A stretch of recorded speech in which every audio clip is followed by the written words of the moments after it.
बच्चों, आज के इस वीडियो में आपका बहुत बहुत स्वागत है। मैं आपको पुनरावृत्ति करा रही हूँ पाठ 12 कंचा, जिसमें मैंने थोड़ा सा अंश आपको पढ़ा दिया है और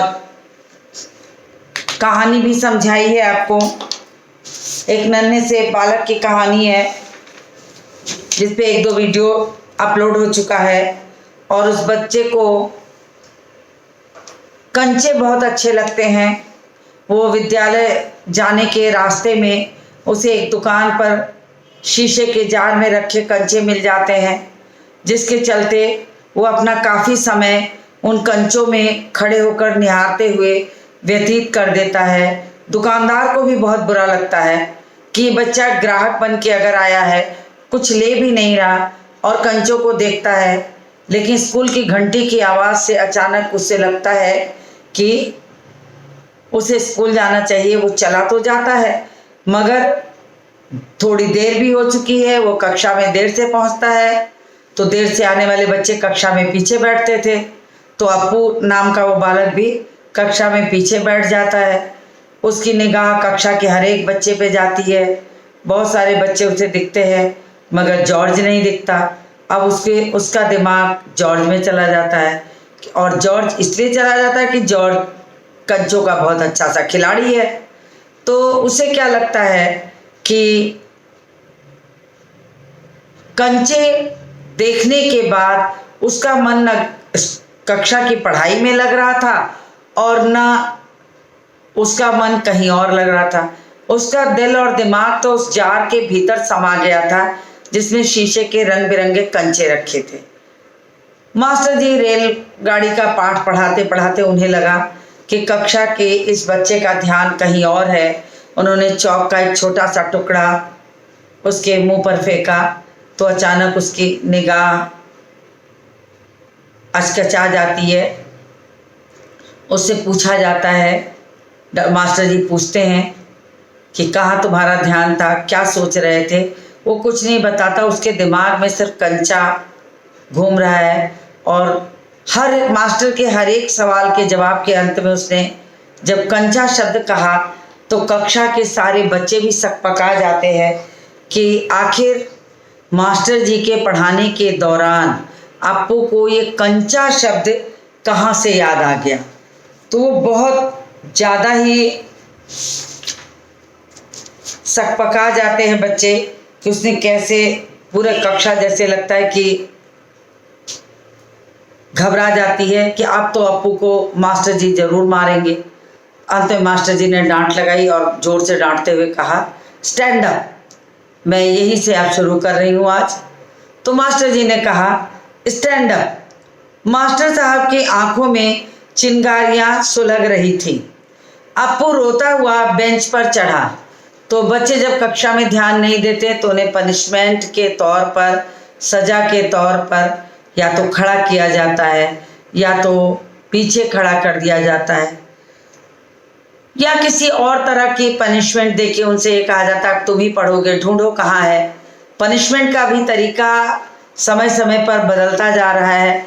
आज पुराने समय का पनिशमेंट नहीं है बेंच पे खड़ा करना, बच्चे को मारना। तो आज हम क्या करते हैं कि अब तुम उसी जगह को ढूंढो और खड़े रहो तब तक, जब तक कि तुम उसे पढ़ के नहीं सुनाओगे या उतना अंश तुम याद करके सुनाओ। तो पनिशमेंट में एक सकारात्मक सोच जुड़ जाती है कि बच्चे को सजा के दौरान हम उसे ये सिखाते हैं कि तुम्हें पढ़ना है।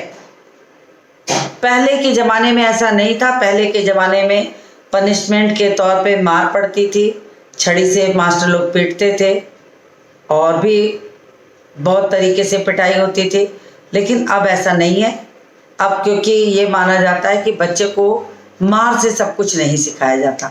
तो मैं ये पाठ से थोड़ा हट के आपको समझा दे रही हूँ।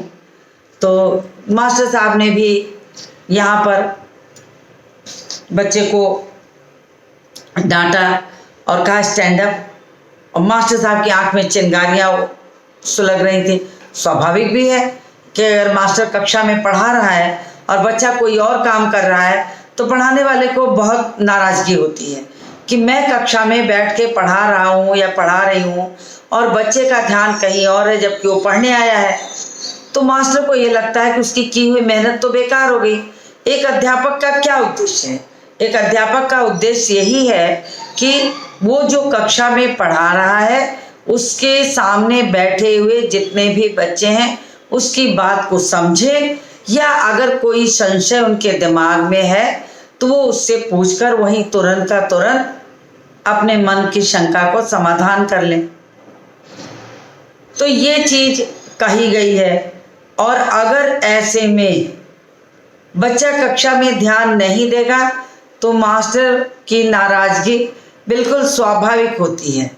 ऐसे में कभी कभी आवश्यकता पड़ने पर कुछ उन्हें दंड का भी विधान होता है, लेकिन दंड ऐसा ही जो बालक के उम्र के अनुरूप हो। तो मास्टर साहब ने भी खूब गुस्से में लाल पीले आंखें करके अप्पू को डांटा। अप्पू रोता हुआ बेंच पर चढ़ गया। पड़ोसी कक्षा के टीचर ने दरवाजे से झांक कर देखा, और ऐसा होता है कि अगर एक कक्षा में एक अध्यापक बच्चों को बहुत जोर जोर से डांट रहा होता है बहुत, तो बगल की कक्षा में पढ़ा रहे वाले अध्यापक को लगता है कि निश्चित कक्षा में कुछ ऐसी चीज, ऐसी घटना घट गई है जिसके कारण उनके सहयोगी अध्यापक बोल रहे हैं। तो ऐसे में कभी कभी बगल की कक्षा से गुजरने वाले या पढ़ाने वाले जो अध्यापक गण होते हैं वो आके पूछ बैठते हैं कि क्या हुआ, या कभी कभी सहयोग में सिर्फ झांक कर चले जाते हैं। तो ऐसी स्थिति होती है। यहाँ भी वही दिखाया गया, जब अध्यापक अप्पू को डांट रहे हैं तो बगल की कक्षा में पढ़ाने वाला जो अध्यापक है वो आकर के झांक जाते हैं। फिर सम्मिलित हंसी, जब ऐसा होता है तो कक्षा में तो वो बच्चा हंसी का पात्र बन जाता है। रोकने की पूरी कोशिश करने पर भी वह अपना दुख रोक नहीं सका, सुबकता रहा नहीं, सिसक कर रोना शुरू कर देता है। रोते रोते उसका दुख बढ़ता ही गया। सब उसकी तरफ देख देख कर उसकी हंसी उड़ा रहे थे, रामन, मल्लिका, सब। अब वो बच्चा कक्षा में ध्यान नहीं दे रहा था, तो जो बच्चे कक्षा में पढ़ते हैं वो ऐसे बच्चों की हंसी उड़ाना बिल्कुल स्वाभाविक है कि वो सबके बीच में हंसी का पात्र बन जाएगा। तो बच्चे खूब उसके ऊपर हंसते हैं। उन्हें लगता है कि देखो कैसी गलती कर रहा था, मास्टर जी ने उसे डांटा, पनिशमेंट दिया है, सजा दी है। तो इस तरीके से वो जो बच्चे को भी डांट पड़ती है और बाकी बच्चों को बहुत मजा आता है। बेंच पर खड़े खड़े उसने सोचा, दिखा दूंगा सबको, जॉर्ज को आने दो। जॉर्ज जब आए, जॉर्ज के आने पर वह कंचे खरीदेगा। इनमें से किसी को भी खेलने के लिए नहीं बुलाएगा। कंचे को देखकर ये ललचाएंगे, इतना खूबसूरत कंचा है। अब मास्टर ने बच्चे को सजा दी। सजा पाने के बाद भी बच्चे का दिमाग किस तरह से उन कंचों में समा गया है कि वो चाह के भी वहां से अपने आप को हटा नहीं पाता। अब उसके दिमाग में क्या घूमता है, जब सारे बच्चे हंसते हैं तो वो सोचता है कि अच्छा अभी हंस रहे हो ना, मैं जब जॉर्ज आ जाएगा तो मैं ढेर सारे कंचे खरीदूंगा। मास्टर जी डांट रहे हैं और बच्चे के दिमाग में वही कंचा घूम रहा है, मैं ढेर सारे कंचे खरीदूंगा, मैं अपने साथ किसी को नहीं खिलाऊंगा और मैं सिर्फ जॉर्ज के साथ खेलूंगा। तो ऐसी सब चीजें उसके दिमाग में सजा पाने के बाद भी, बेंच पर खड़े होने के बाद भी वही चीजें घूम रही हैं और वही उसके दिमाग में चल रहा है कि हरी लकीर वाले सफेद गोल कंचे, बड़े आंवले जैसे। तब अब उसके दिमाग में, इधर मास्टर जी डांटे जा रहे हैं, उसके दिमाग में एक शंका आई कि कंचा मिले कैसे, क्या मांगने पर दुकानदार देगा। अब उसे लगा कि कंचा तो बड़े बच्चों का खेल है, छोटे बच्चों का खेल नहीं है।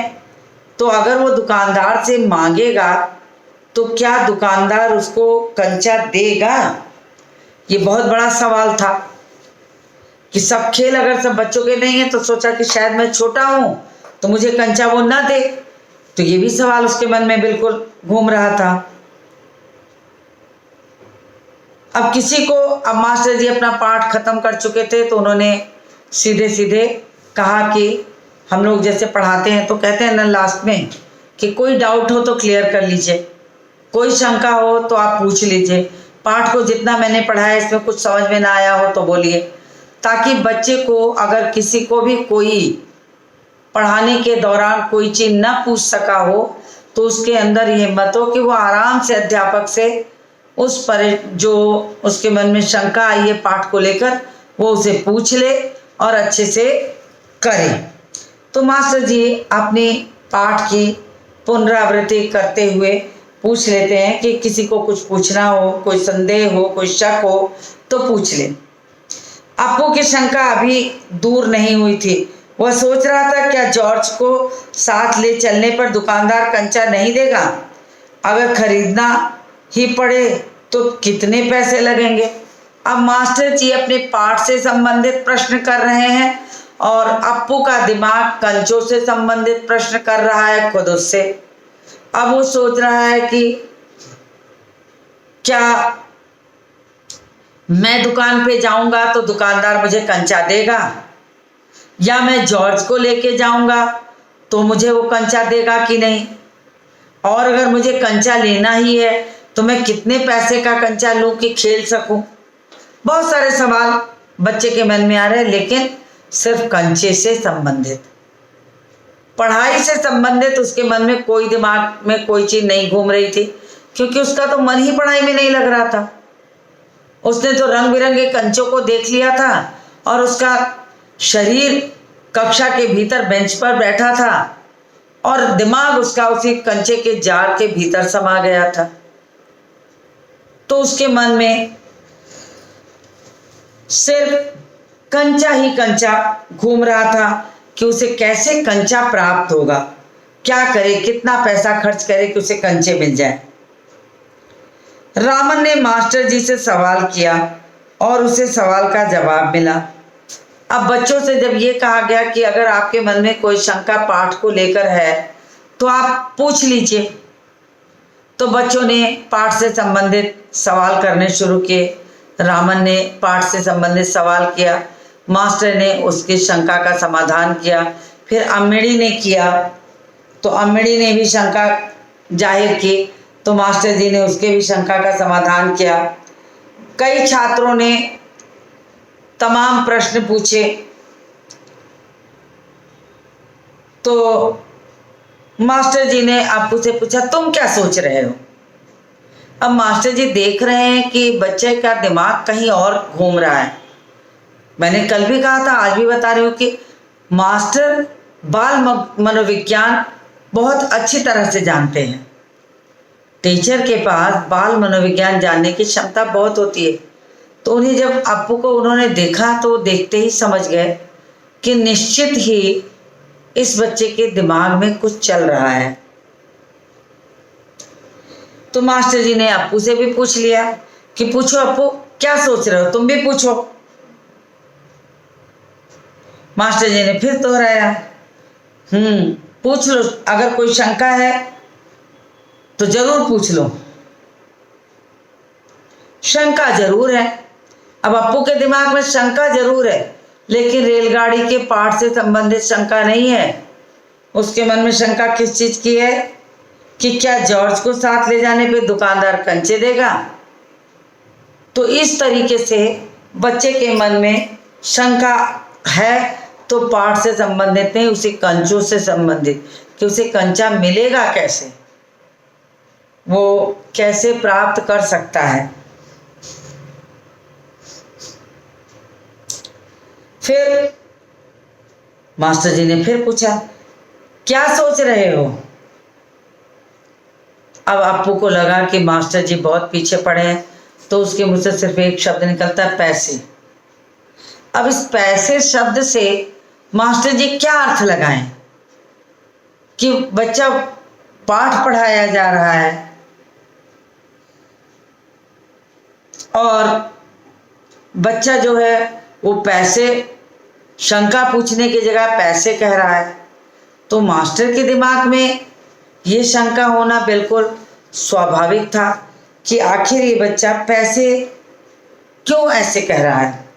तो उनके मन में भी आया, तो उन्होंने जोर से पूछा क्या। अब उनके समझ में तो बात आती नहीं है, तो मास्टर जी ने सीधा पूछा कि क्या, मतलब तुम कहना क्या चाहते हो, कितने पैसे चाहिए। फिर उनका सवाल पे सवाल शुरू था, पैसे क्या, कितने पैसे चाहिए, किसके लिए। अब मास्टर जी को तो तमाम सवालों ने आके घेर लिया कि बच्चा पढ़ाते पढ़ाते अचानक पैसे शब्द कह रहा है, क्या कारण है, कितना पैसा चाहिए, किस कारण चाहिए, किसके लिए चाहिए, क्या दिक्कत आ गई है। बहुत सारे सवाल मास्टर जी के मन में भी घूमने लगे, लेकिन वो जवाब नहीं देता, क्योंकि उसके दिमाग में तो पढ़ाई से संबंधित कोई चीज थी ही नहीं। और वो मास्टर जी को कैसे बताए अपने दिल का हाल कि उसका दिमाग तो सिर्फ कंचों में समाया हुआ है। तो वो कुछ नहीं बोलता है। हरी लकीर वाले सफेद गोल कंचे उसके सामने फिसलते गए। अब उसकी आंख के सामने सिर्फ क्या दिखाई पड़ रहा, कंचे ही कंचे। इतना ज्यादा उसका दिमाग कंचों में समा गया था कि वो चाह के भी अपने आप को नहीं निकाल पा रहा है। होता है ऐसा, क्योंकि कभी किसी चीज की ललक अगर बच्चे के मन में समा जाए तो फिर बच्चा या तो बहुत परेशान होगा, या लोगों को परेशान करेगा, या उसे चाहिए और किसी भी स्थिति में उसे नहीं मिल सकता। तो कभी कभी ये बच्चे गलत रास्ता अपना लेते हैं। गलत रास्ता मेरे कहने का मतलब है, मान लीजिए एक बच्चे को एक पेन चाहिए। कक्षा में किसी बच्चे ने पेन बहुत अच्छी ली है और वो दिखा रहा है, और दिखाने के बाद अगले बच्चे के मन में सवाल उठता है कि क्या ये पेन उसे भी मिल सकती है। और वो अपने घर की स्थिति को देखकर अच्छी तरह से जान रहा है कि उसे पेन नहीं मिल सकती। अब बार बार पेन देखने के बाद उसके मन में ये सवाल आता ही है कि कैसे इस पेन को हासिल किया जाए। घर से मिल नहीं सकती, उसके पास पैसे नहीं हैं, तो ऐसी स्थिति में उसका मन गलत रास्ते पे भटक जाता है। और कभी कभी बच्चा सही होते हुए भी उससे जाने अनजाने में गलती हो जाती है। तो इतनी भी किसी चीज़ की ललक सर पर नहीं बनानी चाहिए। आपने कक्षा 6 में पढ़ा होगा टिकट एल्बम कहानी, मुझे इस मौके पर याद आ रही है। टिकट एल्बम कहानी में यही तो होता है कि दो दोस्तों के बीच में एक टिकट एल्बम को लेकर सवाल खड़ा हो जाता है।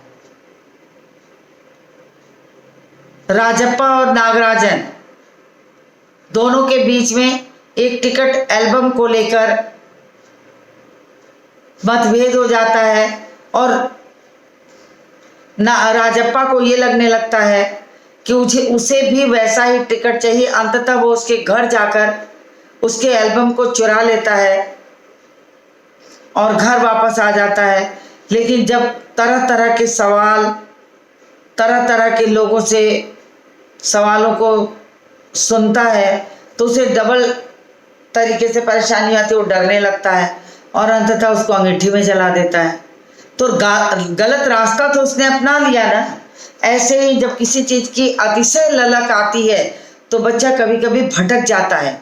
इसलिए या तो इतनी ललक पालो ही मत, और अगर आपको लगता है कि नहीं तो अपने मम्मी पापा से आप उस चीज़ को अवश्य कहो। अगर उनको लगेगा कि ये उचित आपकी मांग है तो वो आपको दिलवा देंगे। या आपको और तरीके से समझाएंगे। आप गलत रास्ते से जाने से, भटकने से बच जाओगे, क्योंकि एक गलत कदम पूरी ज़िंदगी गलत कर देता है। तो आपको ये समझना चाहिए कि आपको भी अप्पू की तरह किसी भी चीज़ की इतनी ललक नहीं लगनी चाहिए कि अगर आपको वो नहीं मिली तो आपने उसके लिए गलत रास्ता अपना लिया, आपने चोरी कर ली, किसी के बच्चे के बस्ते से बैग से निकाल लिया, या उसके लिए आपने कोई और उल्टा सीधा रास्ता अपनाया, तो ये अच्छी बात नहीं है। तो मास्टर जी ने पूछा, क्या रेलगाड़ी के लिए? उसने सिर हिलाया। बेवकूफ, रेलगाड़ी को पैसे से खरीद नहीं सकते। अब मास्टर साहब तो रेलगाड़ी का पाठ पढ़ा रहे थे और बच्चा था अप्पू कि वो पैसे पैसे रटे जा रहा था। तो मास्टर को लगता है कि शायद ये बच्चा छोटा है और इसके मन में सवाल घूम रहा है, ये शायद रेलगाड़ी खरीदना चाहता है। तो मास्टर ने समझाया कि बेटा, पैसे से तुम रेलगाड़ी नहीं खरीद सकते हो। और बच्चा पैसे क्या सवाल उठाता है कंचों के लिए। मास्टर रेलगाड़ी का पाठ पढ़ा रहा तो उसे रेलगाड़ी समझ में आती है। तो उसने उसी तरह के उत्तर दिए कि बेवकूफ, रेलगाड़ी को पैसे से खरीद नहीं सकते, अगर मिले तो उसे लेकर करेगा क्या? वह खेलेगा, जॉर्ज के साथ खेलेगा। रेलगाड़ी नहीं, कंचा। अभी वो इतना कह ही रहा था कि रेलगाड़ी नहीं, वो कंचा लेना चाहता है। तभी चपरासी एक नोटिस लेके आ जाता है और विद्यालय में जब किसी आवश्यक कार्य की सूचना बच्चों को देनी होती है तो एक नोटिस रजिस्टर पर नोटिस लिखकर घुमा दिया जाता है। तो नोटिस आती है। मास्टर जी ने नोटिस पढ़ी और बच्चों को बताया। मास्टर जी ने कहा, जो फीस लाए हैं वो ऑफिस में जाकर जमा कर दें। बहुत से छात्र गए। राजन ने जाते जाते अप्पू के पैर में चिकोटी काट ली। उसने पैर खींच लिया। देखिए, कक्षा में हर तरह के विद्यार्थी होते हैं, नटखट, शैतान, झूठ बोलने वाले, पढ़ने वाले, बहुत अच्छे पढ़ने वाले, बहुत योग्य छात्र। तो इस तरीके से हर तरह के छात्र होते हैं और छेड़खानी करने वाले छात्रों की तो कमी कक्षा में होती नहीं। अब वो बेंच पर सजा पाकर खड़ा है और एक बच्चा जब स्कूल से वहां से निकलकर ऑफिस में फीस जमा करने जा रहा तो जाते जाते उसने उसके पैर में चिकोटी काट ली। वो छटपटाएगा ही, चीखेगा ही, चिल्लाएगा ही, तो मास्टर डांटेंगे उसको भी। तो इस तरह से बच्चे छेड़खानी करते हैं। मैंने बहुत बार देखा है कि बच्चे जब खड़े कर दो पढ़ाने के लिए तो पीछे बैठा बच्चा उसे चिकोटी काटता है, उसके शर्ट खींचता है, कभी उसके शर्ट पे कुछ लिख देता है, कभी पेन चुभो देता है। तो ये हरकत बाल मनोविज्ञान के हिस्से की है कि बच्चे को जब पढ़ाई में मन नहीं लगता तो वो इस तरह की हरकतें करता है। फिर उसने पैर खींच लिया। उसे भी याद आया कि उसने भी तो फीस के लिए पैसे लाए हैं। उसे याद आया उसे भी फीस जमा करना है। पिताजी ने उसे 1.5 रुपया इसके लिए दिया था। अब उसको याद आता है कि हाँ, पैसा तो वो भी लेके आया है फीस जमा करने के लिए। 1.5 रुपये उसके फीस के उसकी जेब में है। एक तरफ दिमाग में कंचा घूम रहा था, दूसरी तरफ स्कूल में फीस जमा करने की बात आ गई तो वो 1.5 रुपये उसकी जेब में थे। अब वो सोच रहा है कि फीस जमा करें या कंचे खरीद लें। फिर उसने अपनी जेब टटोली, देखा कि पैसे हैं भी कि नहीं। तो देखता है तो 1 रुपये का नोट और 50 पैसे का सिक्का उसके जेब में है। वो भी बेंच से उतर जाता है। बच्चे ये भूल जाते हैं कि वो पनिशमेंट पाए हैं, तो पनिशमेंट पाने के चलते उन्हें क्या बिना पूछे हुए ऑफिस में जाने का अधिकार है?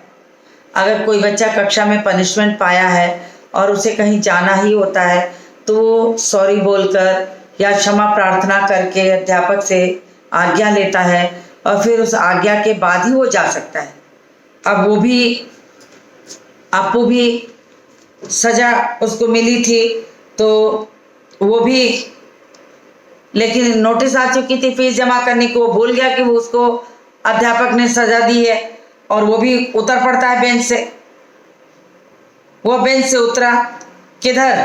तब तक मास्टर जी जोर से चिल्लाए कि तुझे तो पनिशमेंट मिली है, तू कहाँ जा रहा है? तो उसने जोर से चिल्लाते हुए मास्टर ने कहा, किधर? मास्टर जी ने पूछा।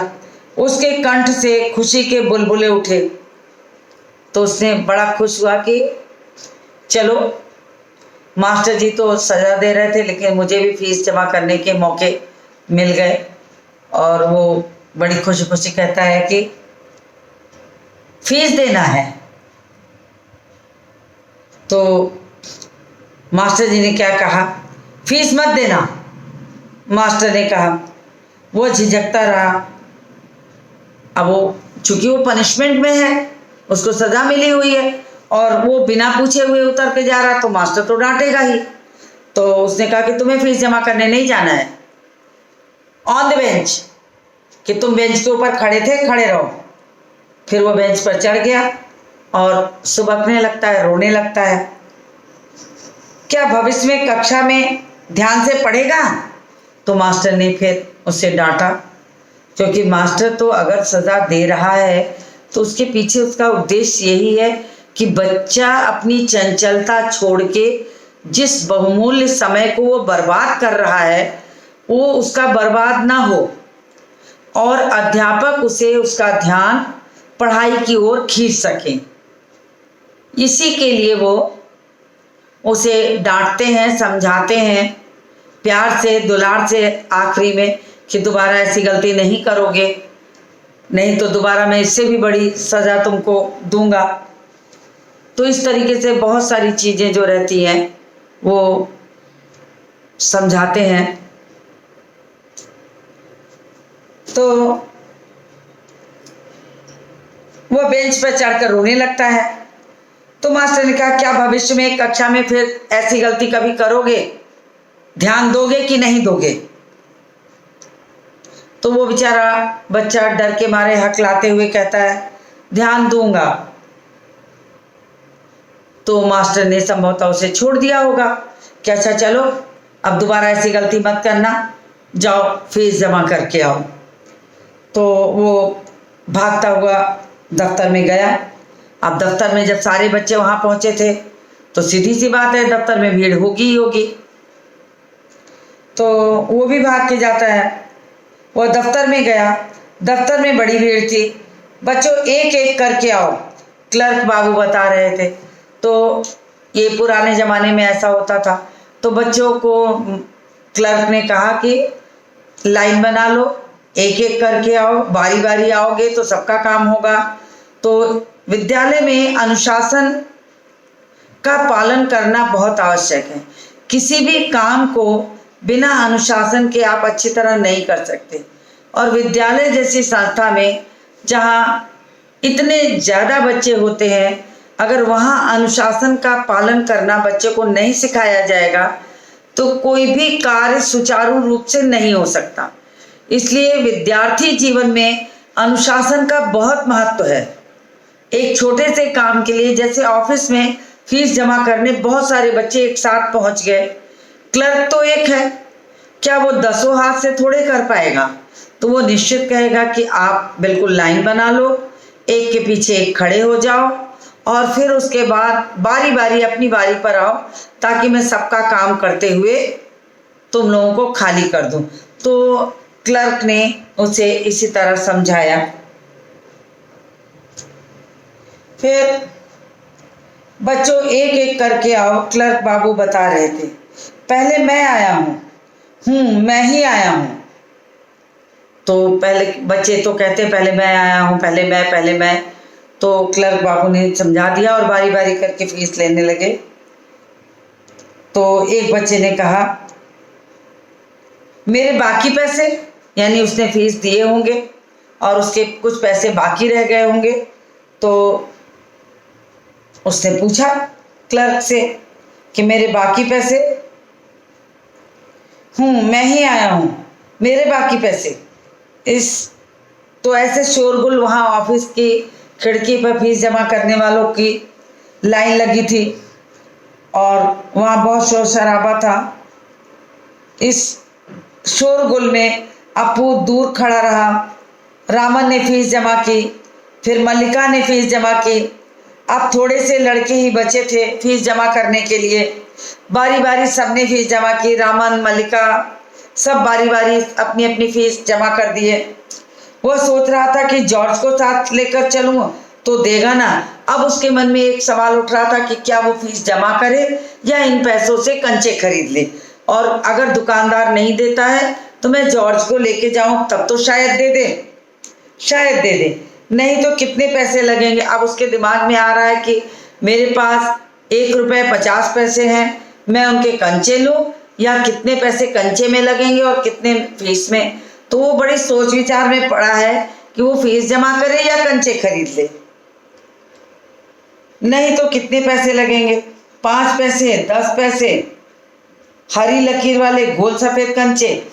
घंटी बजने पर फीस जमा किए हुए सभी बच्चे उधर से चले और इतने में घंटी बज जाती है और सारे बच्चे जो रहते हैं वो वहाँ से चलने लगते हैं। तो आज के लिए इतना ही हो सकता है। कल मैं इस कहानी को पूरा करूँगी और साथ में आपको इसके भाषा के प्रश्न भी कराऊंगी। तो आज के इस वीडियो को मैं यहीं समाप्त करती हूँ और मिलती हूँ आपसे अगले वीडियो में।